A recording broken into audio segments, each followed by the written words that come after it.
Assalamualaikum warahmatullahi wabarakatuh. Perkenalkan, nama saya Gani Al Samadi dengan 3 digit NIM terakhir 150, kelas TIE 2023. Di video kali ini saya akan membahas tentang MFQ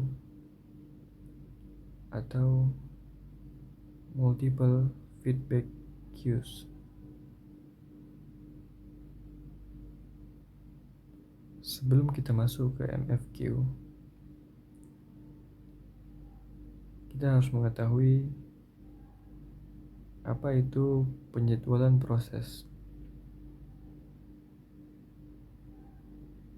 Penjadwalan proses merupakan kumpulan kebijaksanaan dan mekanisme di sistem operasi yang berkaitan dengan urutan kerja yang dilakukan sistem komputer.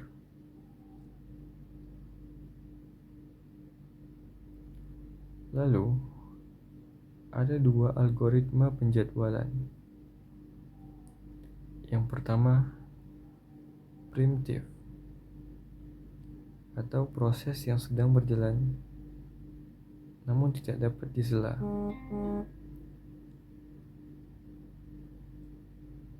Yang kedua,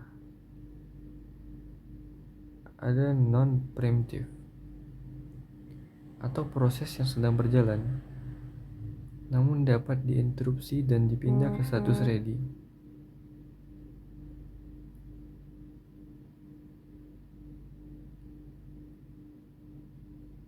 Jenis primitif ada 4.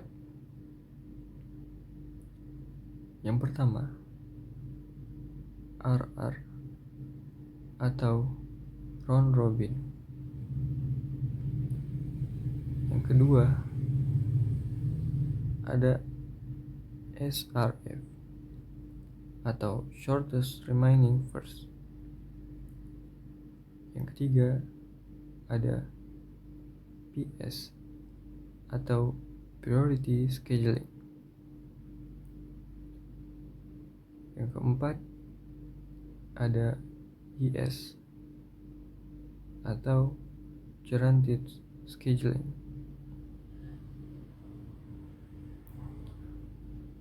Selanjutnya, jenis non-primitif.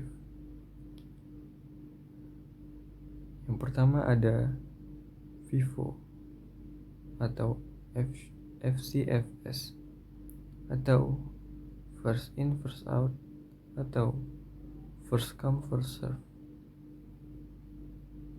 Yang kedua ada SGF atau shortest job first. Yang ketiga ada HRN atau highest ration next. Yang keempat ada MFQ atau multiple feedback queue.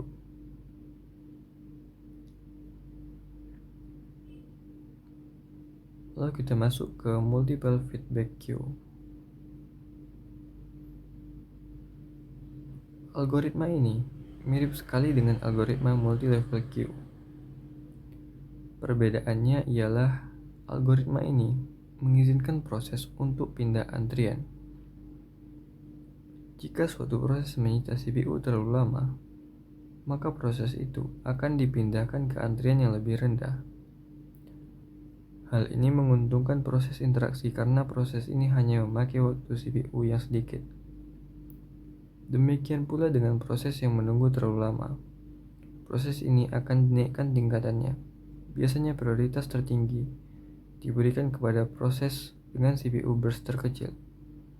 Dengan begitu, CPU akan terutilisasi penuh dan MK dapat terus sibuk.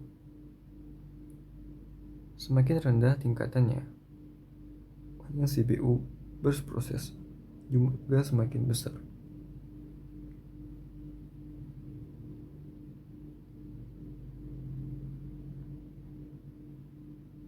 Lalu, perbedaan mendasar yang membedakan multi-level feedback queue dengan multi-level queue biasa adalah terletak pada adanya kemungkinan suatu proses berpindah dari satu antrian ke antrian lainnya,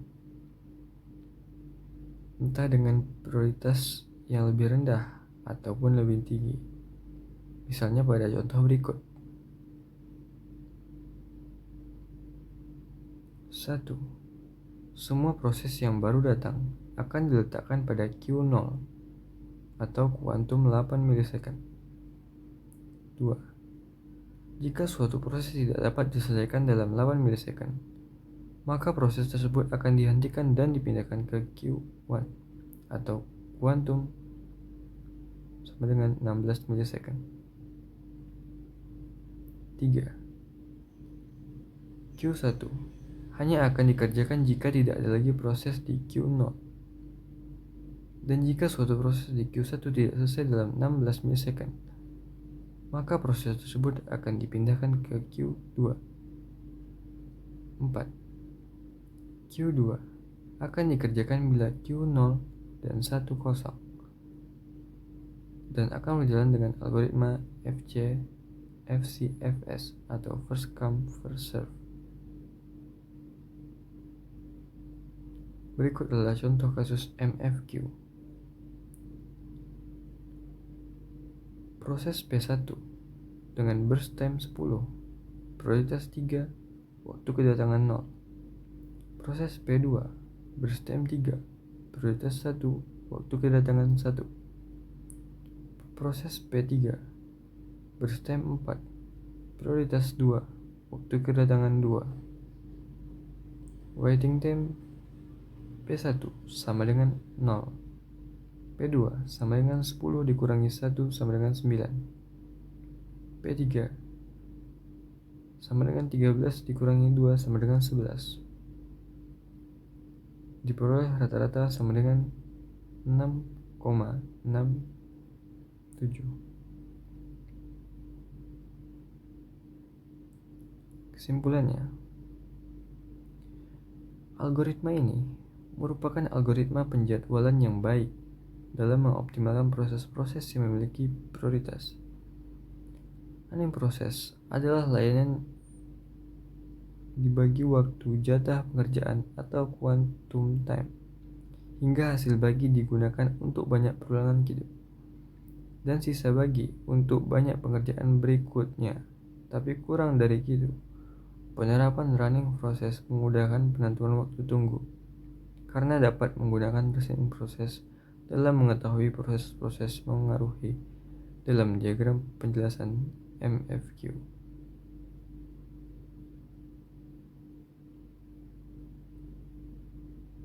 Sekian dari saya, kurang lebih mohon maaf. Assalamualaikum warahmatullahi wabarakatuh.